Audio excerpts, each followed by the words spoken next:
Seorang siswi SMA menengah atas pulang dari sekolah dengan naik bis. Sesampai di rumah dia memasukkan password rumahnya dan masuk ke dalam rumah. Ternyata lampu di rumahnya tidak bisa menyala dan dia memanggil-manggil pamannya. Tetapi pamannya tidak menjawab, dan jendela rumah mereka terbuka. Dia berjalan di kegelapan dan menginjak potongan puzzle dan kemudian mengambilnya. Saat itu dia melihat darah yang mengalir di telapak kakinya. Ternyata darah itu berasal dari tubuh seorang pria yang menggujur kaku dengan pisau yang menancap di punggungnya. Ternyata pria itu adalah pamannya. Gadis itu melihat pria yang ternyata pamannya tanpa menunjukkan ekspresi apapun. Para polisi datang ke rumah Yun Ina dan Kim Han Se melihat Ina yang keluar dari rumah dengan ditemani pembantunya. Perkiraan waktu kematian korban sekitar pukul 9 malam dan itu bahkan belum 1 jam. Korban yang merupakan paman Ina adalah Yun Dong Hon, yang merupakan mantan kepala polisi. Dan itu merupakan kasus pertama Han Sem yang akan sulit untuk ditangani. Saat masuk ke kamar Ina, Han Sem melihat alat penusuk kulit yang sama yang tertancap di punggung pamannya itu. Karena merupakan seorang saksi mata, Ina diinterogasi di kantor polisi oleh polisi senior, Dong Su. Tapi Ina tidak bisa menjawab karena dia tidak ingat dengan kejadian itu. Polisi itu bingung.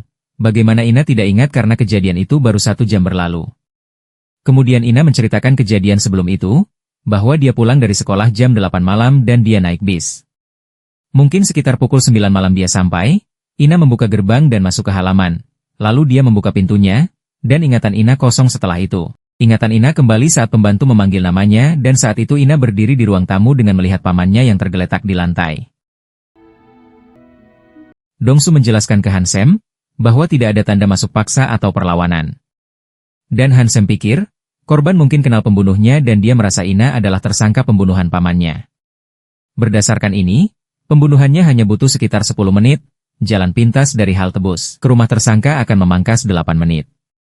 Jadi waktu 21 menit lebih dari cukup untuk melakukan pembunuhan itu. Kemudian Dong Su menyuruh Han Sem untuk menyelidiki lebih lanjut. Han Sem pun masuk dan menunjukkan foto pamannya kepada Ina. Han Sem menjelaskan bahwa tubuh korban tidak menunjukkan tanda-tanda perlawanan, walaupun dia pasti sangat kesakitan. Sang korban, Yun Dong Hon adalah paman Ina yang tewas ditikam menggunakan jarum penusuk kulit dan sidik jari Ina ditemukan di jarum itu. Memang benar hubungan mereka buruk karena masalah di asrama Ina, tapi mereka bertengkar karena warisan itu tidak benar. Dan tanpa basa-basi lagi, Han Sem langsung menuduh Ina sebagai pembunuh pamannya, karena hanya Ina yang ada di rumah saat korban tewas. Tapi Ina merasa tidak ingat apapun dan dia meminta untuk pulang karena sudah menceritakan semua yang dia tahu. Ina pulang ke rumah dan dia tidur di tempat kejadian di mana pamannya tergeletak di lantai. Di saat itu dia membayangkan bahwa dialah yang menusuk pamannya itu. Tapi ada Ina lain di belakangnya dan diam terpaku melihat kejadian itu dengan membawa kepingan puzzle. Kemudian Ina datang ke kantor polisi dan dia menunjukkan kepingan puzzle itu kepada Han Sem. 10 tahun kemudian, Ina sangat suka melakukan bungee jumping.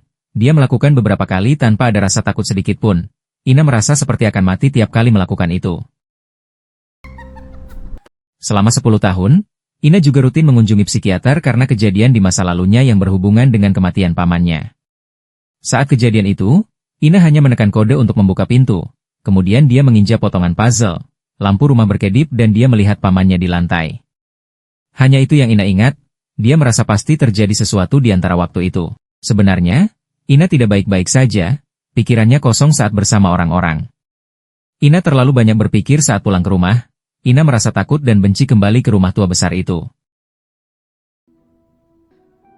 Han Sem menemui Yeom Seryong, dan suaminya yang orang Venezuela. Suaminya merasa Han Sem tidak mungkin polisi karena dia bertato. Tapi istrinya menjelaskan bahwa Han Sem memang seorang polisi. Kemudian Han Sem menjelaskan bahwa hari ini adalah peringatan ke-10 tahun kematian Yun Dong Hon, paman Yun Ina. Dan Han Sem juga tahu bahwa suaminya pernah didakwa memakai narkoba. Jadi dia pun bertanya kembali kenapa Seryong kembali ke Korea dan membahas tentang kejadian 10 tahun lalu. Kemudian Seryong menjelaskan bahwa tak ada yang aneh dari Ina pada saat itu, tapi dia mengatakan sesuatu saat dia pergi. Dia bilang Seryong adalah alibinya. Saat itu Ina sering mengunjungi Han Sem di kantor polisi. Kemudian Han Sem memberitahu bahwa dia baru bertemu mantan teman sekamar Ina, yaitu Seryong. Dan Ina agak kaget karena Seryong kembali ke Korea. Ternyata Ina bekerja sebagai profiler kriminal, Dia telah menjadi anggota tim analisis kriminal di Badan Kepolisian Metropolitan Seoul selama 6 tahun terakhir. Ina biasanya menjadi orang pertama yang mengetahui motif kejahatan dari tempat kejadian perkara. Ina datang ke tempat kejadian perkara. Di sana dia dan timnya menginvestigasi pembunuhan seorang anak berusia 10 tahun. Di sana hanya ditemukan sidik jari orang tua dan kakaknya, dan saat ini orang tua korban adalah tersangka utama, karena tidak ada tanda-tanda masuk paksa. Ina pikir, anak 10 tahun pada dasarnya hanya mengenal orang tua dan teman sekelasnya. Jadi kenapa ada yang membunuh anak 10 tahun? Mereka juga menusuk leher dan punggungnya tanpa pandang bulu dengan amarah. Lalu mereka mencuci senjatanya, bahkan mengembalikannya. Ina merasa ada yang janggal karena sepertinya pembunuhnya sangat tenang. Ina pikir apa itu karena tempat perkara bukan tempat asing bagi pembunuhnya? Ina masuk ke kamar korban dan ternyata korban memenangkan kompetisi matematika dan juara pertama pidato bahasa Inggris. Korban mengalahkan kakaknya. Dan kakaknya melabeli semua barangnya. Berdasarkan tulisan tangannya, tampaknya kakaknya kurang percaya diri, karena dia ingin mengeklaim barang-barangnya. Kesaksian dari sang kakak, bahwa saat kejadian, dia membuka pintu, melepas sepatunya, dan langsung pergi ke kamar Junseo, adiknya. Lalu kakaknya melihat adiknya ditikam dengan pisau, lalu dia menelepon orang tuanya dan menelepon polisi. Karena takut, kakaknya menunggu mereka di luar. Dari kesaksiannya, Ina merasa janggal karena awalnya kakaknya memanggil korban Junseo, lalu memanggilnya adiknya. Dia juga menyebut pisau itu sebagai benda tajam. Kakaknya juga menjelaskan bahwa ibunya langsung berlari ke kamar Junseo, terlihat seperti melihat hantu.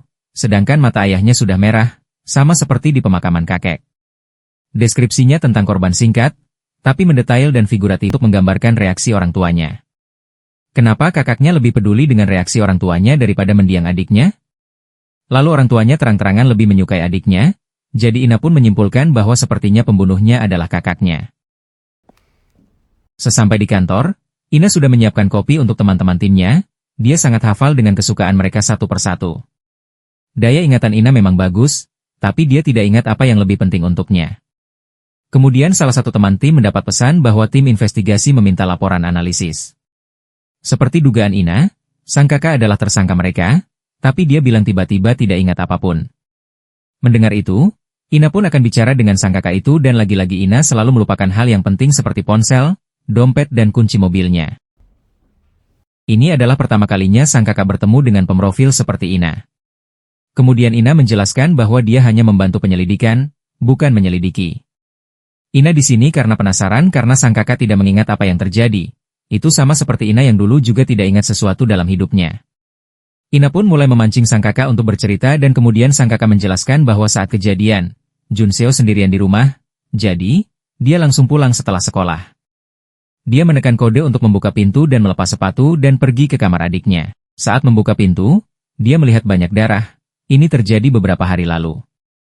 Ina agak heran kenapa dia mencampur bentuk masa kini dan bentuk lampau. Saat menjelaskan tindakannya, beberapa di antaranya dia tempatkan di masa lalu dan yang lain dia gambarkan seolah-olah dia melakukannya sekarang. Ina agak penasaran apakah kejadian itu tidak pernah terjadi atau sang kakak mengarangnya saat tidak ingat, jadi dia sedang menghayalkan kasus ini. Mendengar itu sang kakak agak gugup, kemudian dia mulai menceritakan kejadian dari awal lagi. Namun saat dia berkata kini pergi ke kamar adiknya, dia berubah menggantinya pergi ke dapur. Di saat itu Ina akhirnya berhasil memancing sang kakak untuk menceritakan kejadian yang sebenarnya, bahwa dia pergi ke dapur. Sang kakak pun menjadi panik saat Ina bertanya di mana dia membuang pakaiannya yang bernoda darah. Dan sang kakak pun mengakui perbuatannya itu. Hansem terlihat di sekolah Ina, dia membayangkan kejadian 10 tahun yang lalu saat Ina pulang dari sekolah. Pukul 8 malam Ina meninggalkan area sekolah tanpa pemberitahuan sebelumnya. Halte bus berjarak 5 menit jika berjalan kaki dari gerbang sekolah. Pukul 8:08, 1 jam sebelum kematian Yoon Dong-hoon, Ina naik bus 147, itu 3 menit setelah tiba di halte bus. Ina satu-satunya penumpang di bus itu dan tidak ada yang aneh saat di dalam bus. Perjalanan ke halte bus dekat rumahnya butuh 32 menit, dan hanya dia yang turun dari bus. Pukul 8:40, itu adalah 20 menit sebelum kematian Yoon Dong-hoon. Ina butuh 20 menit dari halte bus ke rumahnya. Dan jika dia mengambil jalan pintas, itu bisa mengurangi waktu menjadi 12 menit, dan tidak ada CCTV atau saksi mata di area itu. Saat Hansem sudah sampai di depan rumah Ina, ada 2 orang polisi yang mendatanginya. Mereka mendapat laporan bahwa ada orang yang mencurigakan yang mengintai rumahnya. Kemudian pembantu Ina keluar dari rumah dan menjelaskan bahwa Hansem lah orang yang mencurigakan itu. Hansem tidak menyangka ternyata mereka akan menangkapnya. Pukul 9:32 malam, seorang wanita keluar dari suatu tempat dengan mengendarai mobil yang mirip milik Ina. Tapi wanita itu bukanlah Ina. Di perjalanan, dia melihat mobil polisi yang sedang berhenti. Tapi dengan sengaja dia menerobos lampu merah. Polisi wanita itu membiarkannya karena dia sedang menunggu partnernya. Pukul 10:07 malam, mobil itu masuk ke dalam area parkiran sebuah apartemen mewah. Dan di saat itu pula Ina juga sampai di rumahnya dan turun dari mobil merah juga. Dia berpapasan dengan pembantunya yang ingin pulang ke rumah setelah menjaga rumah Ina. Kemudian ada seorang pria yang mengantarkan paket untuk Ina. Dia tidak tahu siapa pengirim paket itu. Saat dibuka ternyata isi paket itu adalah sebuah potongan puzzle. Ina kaget dan dia langsung berlari ke dalam kamarnya dan mengambil potongan puzzle pertama yang dulu dia temukan saat kejadian pembunuhan pamannya. Saat disatukan ternyata puzzle itu menyatu. Ina pun langsung menelepon Hansem, tapi dia tidak mengangkat telepon.